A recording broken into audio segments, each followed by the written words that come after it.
Close your eyes. Can you smell it? It's not Grandma's apple pie. It's the sharp, biting scent of pine tar and the cold dampness of a Great Depression winter. Welcome to Walton's Mountain. Or at least, the version they wanted you to believe in. You remember the warm good nights, but did you know the dirt under those fingernails was real? Behind the glow of that radio lay a production haunted by political exile, secret addictions, and a loss that changed a man's soul. We're talking about a father fighting a war with a bottle and a family house literally burned to ash by an arsonist. I know it sounds like a dream, but the Blue Ridge had teeth. You think you know the Waltons? You don't. Today, we peel back the rough-hewn timber to reveal the ghosts Hollywood tried to hide. Don't look away. The light in the window is about to go out. Let's get started. 15. The ghost in the typewriter. Every time you saw John Boy sitting at that small wooden desk struggling to put words on paper, you weren't just watching a character. You were watching the haunting memory of Earl Hamner Jr. Earl didn't just write The Waltons. He bled it. He grew up in Schuyler, Virginia, during the height of the Depression. But here's the thing, his father wasn't the saintly, soft-spoken John Walton Sr. we saw on TV. The real John Walton was a man of few words, hardened by the brutal reality of providing for 8 children when there was no work to be found. Earl spent his childhood feeling like an outsider in his own home. He carried a notebook everywhere, scribbling down the things his family couldn't afford to say. The tragic secret here, John Boy's ambition was actually a form of escape. He wasn't just writing about his family. He was trying to write his way out of the poverty that threatened to swallow them all. When you see John Boy's desperate eyes, remember, that was the look of a boy who knew that if he stopped writing, he might never eat again. 14. The man who didn't exist. Grandpa Zebulon Walton was the soul of the mountain. Will Geer played him with such earthy wisdom that we all felt like he was our own grandfather. But did you know that for over a decade, Will Geer didn't exist in Hollywood? Long before he moved to Walton's Mountain, Will Geer was a victim of the McCarthy-era blacklist. In 1951, he was called before the House Un-American Activities Committee. He refused to name names. He refused to betray his friends. And just like that, the doors of every studio in town slammed shut. Imagine being one of the greatest actors of your generation and being forced to work in a garden just to survive. He spent years as a literal outcast, a political ghost. By the time he was cast as Grandpa Walton, he wasn't just acting. He brought the weariness of a man who had been rejected by his own country. That mountain wisdom he shared with John Boy, it was forged in the fire of being silenced. Will Geer wasn't just playing a character. He was reclaiming a life that had been stolen from him. Third, the father's private demon. Ralph Waite was the backbone of the show.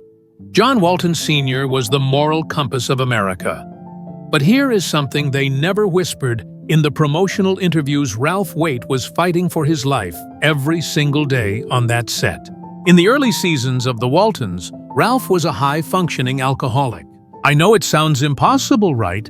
The man who taught us about responsibility and strength was often struggling to make it through the day without a drink. He later admitted that he would sometimes hide his addiction behind the quiet, stoic nature of his character. But the irony is heartbreaking.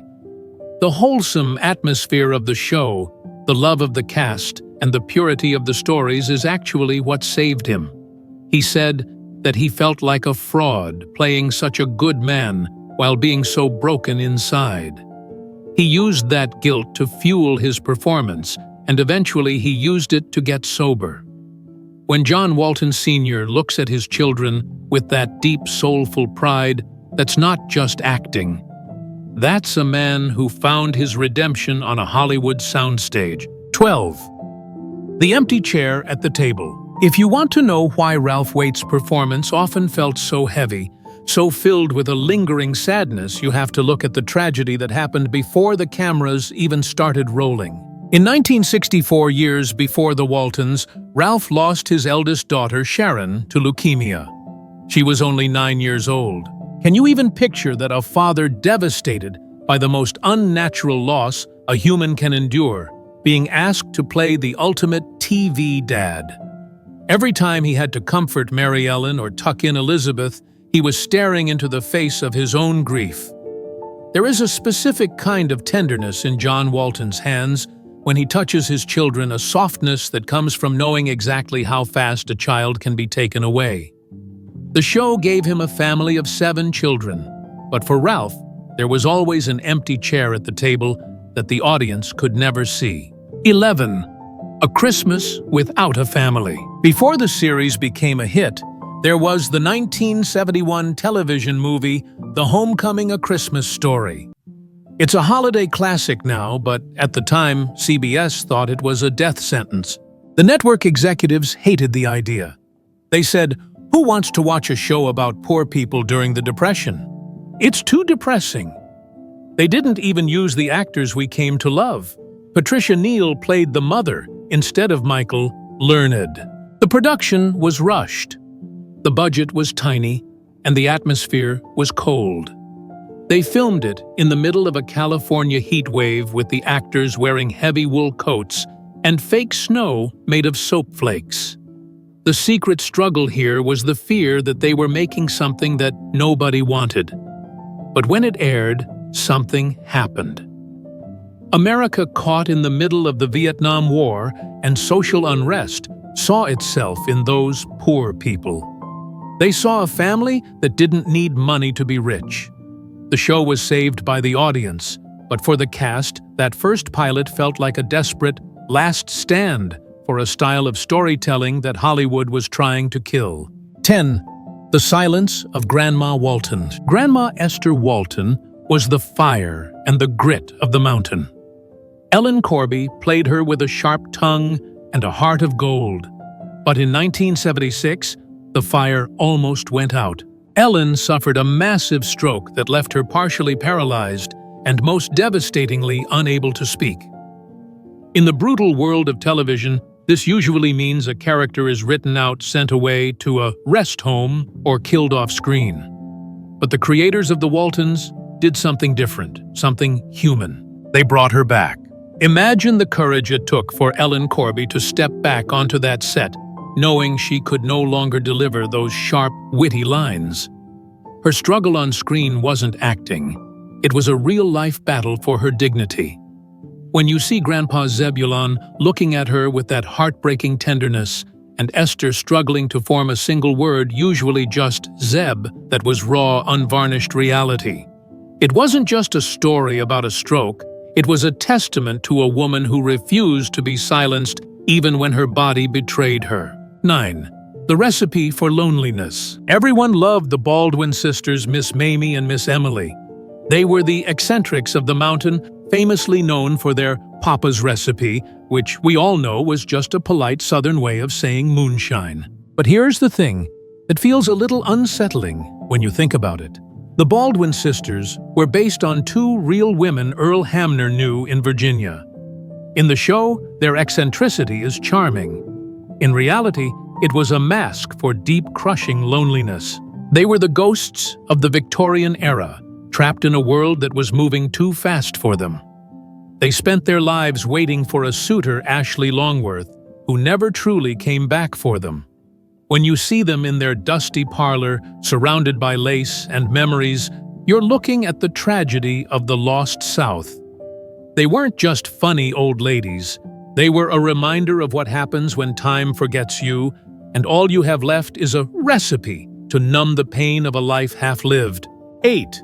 The Ritual of Shadows. Good night, John Boy. Good night, Mary Ellen. It's the most iconic ending in TV history. It feels warm, safe, and cozy. But did you ever stop to ask why they did it? The ritual came directly from Earl Hamner's childhood. But in the 1930s, in a house with 8 children crammed into tiny, unheated rooms, that goodnight wasn't just a sweet gesture. It was a survival check. During the Great Depression, childhood illness was a shadow that loomed over every home. Scarlet fever, pneumonia, or just a simple infection could take a child overnight.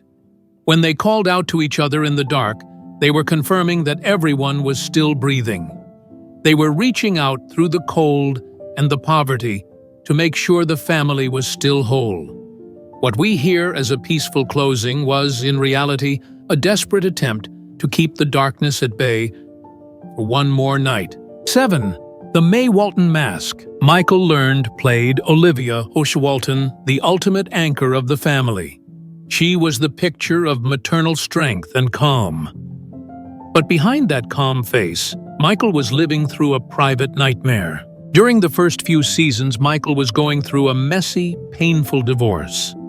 She was broke, and for a time she was literally living out of a motel with her children while filming the show. Can you even picture that?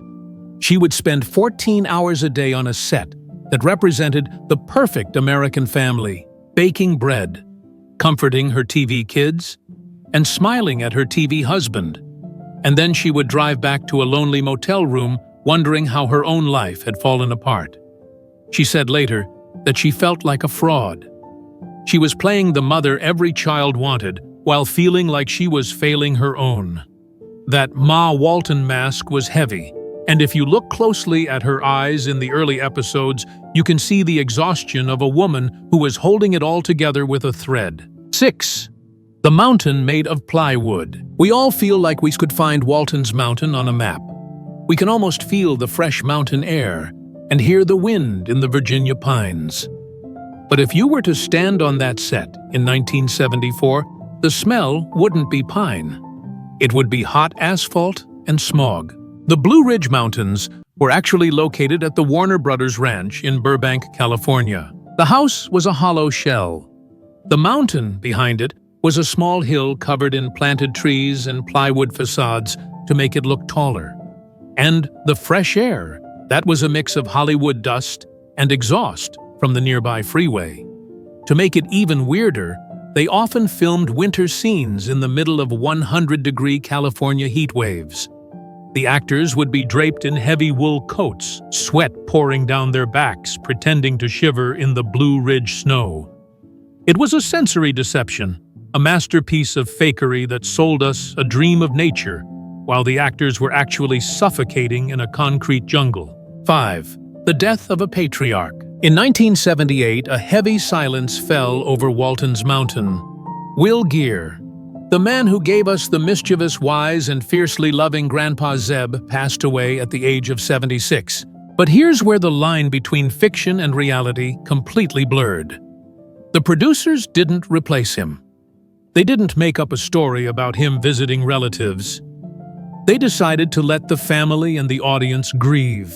The Season 7 premiere, The Empty Chair, remains one of the most devastating hours in television history. When you see the cast standing at that grave site on the side of the mountain, those weren't scripted tears. That was a family losing their real-life mentor. They filmed the funeral on the same set where they had laughed together for 6 years. Ellen Corby, still struggling with the effects of her stroke, sat there in a wheelchair, her grief so raw it felt intrusive to watch. It was the first time a major family sitcom dealt with the permanent, agonizing hole left by a patriarch's death. The mountain felt colder after that, and for the cast, the show was never quite the same. The soul of the house had moved on. 2. The price of innocence. Growing up in the spotlight is a dangerous game. For the 7 actors who played the Walton children, the mountain was their childhood. They spent more time in those denim overalls than in their own clothes. But there was a hidden cost to being America's family. As they grew into teenagers, the Walton brand became a golden cage. Judy Norton, who played Mary Ellen, felt the crushing pressure to remain the pure girl from the mountains. In a desperate attempt to break free from her child star image, she posed for Playboy in 1985. The backlash was swift and brutal. People felt betrayed, as if a member of their own family had committed a sin. It's a tragic irony, isn't it? The world demanded they stay frozen in time as innocent children of the Depression, even as they were trying to find their own identities in the modern world. They weren't just actors. They were symbols of a lost era of morality, and carrying that weight for 10 years left many of them struggling to figure out who they were once the cameras finally stopped clicking. 2. The hunger of the 1930s. Earl Hamner Jr. always fought for the grit. He wanted the audience to see the dirt under the fingernails and the holes in the soles of the shoes. But the network, they wanted TV poverty. Executives were terrified that the show would be too depressing. They constantly pushed for the kids to look cleaner, for the house to look more suburban, and for the struggles to be solved with a hug. Earl had to fight tooth and nail for the hunger. He wanted to show that John Walton Sr. didn't always have the answers, and that sometimes the family went to bed with empty stomachs. The tragic secret here is the invisible censorship of poverty. By smoothing over the rough edges of the Great Depression to make it consumable for 1970s audiences, the network nearly erased the very resilience the show was trying to celebrate. Earl's struggle to keep the show real was a lonely battle, a writer trying to honor his father's actual suffering against a corporation that just wanted to sell soap. 2. The writer's curse. Earl Hamner Jr. became a household name because of the Waltons.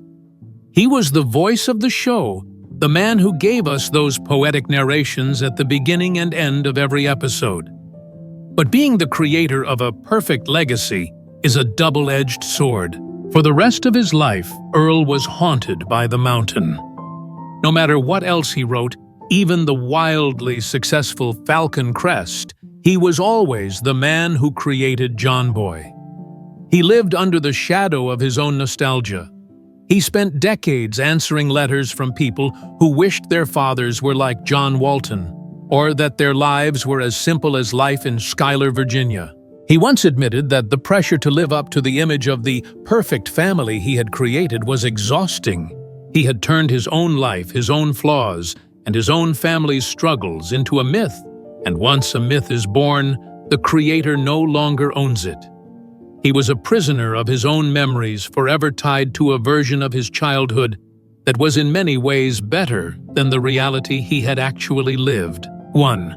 The fire on the mountain. If you're looking for the ultimate aha moment that marks the end of an era, you have to look at the night of November 18, 1991. Long after the series had ended, the iconic Walton house still stood on the Warner Brothers backlot. It was a pilgrimage site for fans, a piece of cinematic history.